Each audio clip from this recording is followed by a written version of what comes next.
Let's go back to our ports and let's see if the General Manager of the Port of Durban, Moshe Motlohi, is audible now. Thank you so much for joining us. Sorry about that.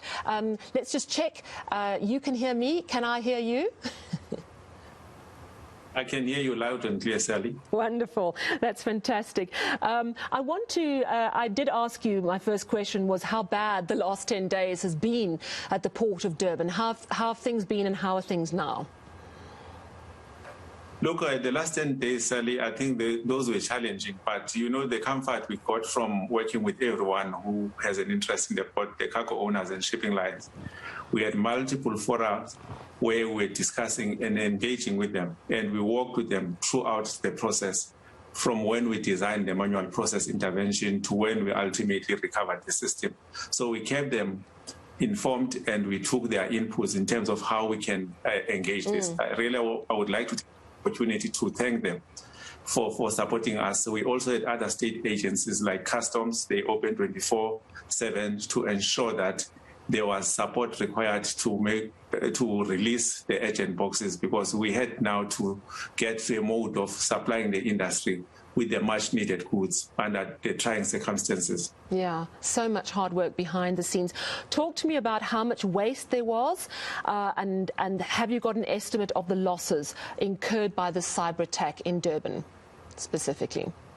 Look, I think it is still too soon to determine that, because our really first focus was to get the system up and running, and also to make sure that we protected the information of our valued customers, that it does not get compromised in the process, and including that of Transnet.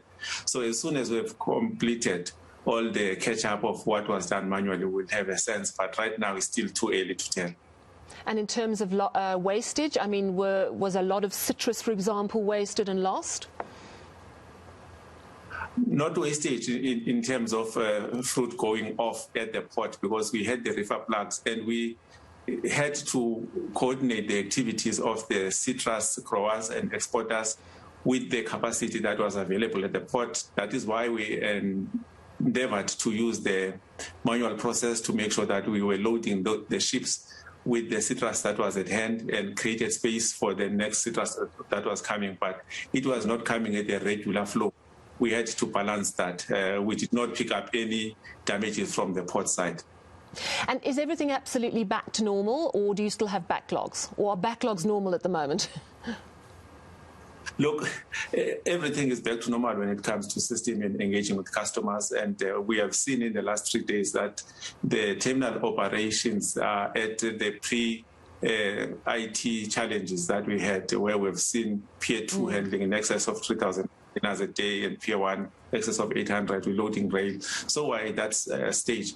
But given that we've listed the force majeure, it means that there's a sudden rush to come and take containers that are in the system, and that's what we are doing right now. Is really the rush that is coming for people to catch up on the activities that they ought to have done previously.